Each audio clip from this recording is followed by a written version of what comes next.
তো ইন্টারফেস দেখে নিশ্চয়ই বুঝতে পেরেছেন আমি কে নিয়ে কথা বলবো।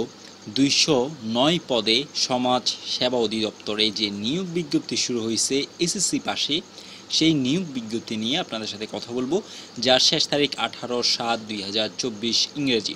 আপনারা চাইলে আমার মাধ্যমে আবেদনগুলো করে নিতে পারেন, অর্থাৎ এই সমাজ সেবা অধিদপ্তরে যেই পদে আবেদনটা চলতেছে এসএসসি পাশে, চাইলে আমার মাধ্যমে আবেদনটা করে নিতে পারেন। আবেদন ফি মাত্র 100 টাকা। প্রথম কমেন্টে হোয়াটসঅ্যাপ নাম্বার দেওয়া থাকবে, সেখানে আপনারা যোগাযোগ করে আবেদনটা করে নিতে পারেন। তো আপনি যদি আমার চ্যানেলে নতুন হয়ে থাকেন তাহলে অবশ্যই ভিডিও দেখে লাইক, কমেন্ট, শেয়ার এবং সাবস্ক্রাইব করুন। সাবস্ক্রাইব করে অল বাটনটা সেট করে দিন। তাহলে এখন চলে যাচ্ছি মূল ভিডিও দিকে। গণপ্রজাতন্ত্রী বাংলাদেশ সরকার সমাজ সেবা অধিদপ্তর, সমাজ সেবা ভবন, প্রশাসন 2, আগারগাঁও, শেরেবাংলা নগর, ঢাকা। নিয়োগ বিজ্ঞপ্তি। সমাজ কল্যাণ মন্ত্রণালয়াধীন সমাজ সেবা অধিদপ্তরে নিম্নোক্ত শূন্য পদে সরাসরি নিয়োগের মাধ্যমে পূরণের জন্য বাংলাদেশের স্থায়ী নাগরিকগণের নিকট থেকে টেলিটক বাংলাদেশের মাধ্যমে অনলাইনে দরখাস্ত আহ্বান করা যাচ্ছে। কী পদের নাম, শিক্ষাগত যোগ্যতা, যে সকল জেলার প্রার্থীগণ আবেদন করার প্রয়োজন নেই, কারা কারা: রাজবাড়ী, বান্দরবন, খাগড়াছড়ি, রাঙ্গামাটি, জয়পুরহাট, গাইবান্ধা, লালমনিরহাট, ঠাকুরগাঁও, মাগুরা ও ঝালকাঠি।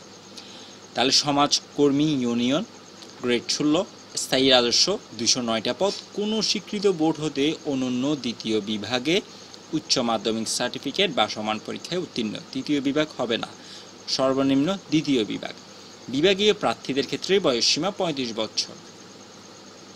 এখন বিভাগীয় প্রার্থী কাকে বলে? বিভাগীয় প্রার্থী হলো আপনি যদি সমাজ সেবা অধিদপ্তরে, এই সমাজ সেবা যে অধিদপ্তর আছে সেখানে যদি আগে থেকে কর্মরত থাকেন অন্য কোনো পদে, সেই ক্ষেত্রে আপনার বয়স 35 বছর হলে চলবে। আর যদি আপনি সমাজ সেবা অধিদপ্তরের কোনো পদেই না থাকেন, ওই মন্ত্রণালয়ের কোনো পদেই না থাকেন, সেক্ষেত্রে এইখানে যে বয়স সীমাগুলো দেওয়া আছে সেই বয়স সীমা অনুযায়ী আপনার থেকে হতে হবে। তো আর এটা আবেদন শুরু হলো, একটু যদি নিচে আসি, 12/6/2024, শেষ হবে 18/7/2024 রাত 11:59। কোন পদের জন্য কত টাকা সেটা আর বলার দরকার নেই, কারণ এখানে একটাই পদ, আর তার জন্য কত টাকা সেটা এখানের মধ্যে বর্ণনা করা আছে, সেই অনুযায়ী আপনাদেরকে টাকাটা দিতে হবে টেলিটক সার্ভিসের মাধ্যমে। তো যারা যারা আবেদন করতে চাইতেছেন, যেমন এখানে 223 টাকা, তো 223 টাকা হলো গভর্নমেন্ট ফি। তো যারা যারা আবেদন করতে চাইতেছেন আমার মাধ্যমে, তারা প্রথম কমেন্টে হোয়াটসঅ্যাপ নাম্বার দেওয়া থাকবে, সেখানে যোগাযোগ করে আপনারা আবেদনটা করে নিতে পারেন। আবেদন ফি মাত্র 100 টাকা। আর যেটা গভর্নমেন্ট ফি 223 টাকা, ওই টাকাটা আপনাদের নিজেদের থেকেই দিতে হবে। তো সব কিছু মিলে যেটা আসবে সেটা তখন আপনাদেরকে বলা হবে।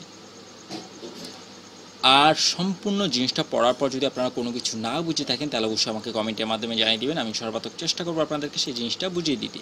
তো আপনি যদি আমার চ্যানেলে নতুন হয়ে থাকেন তাহলে অবশ্যই ভিডিও দেখে লাইক, কমেন্ট, শেয়ার এবং সাবস্ক্রাইব করুন।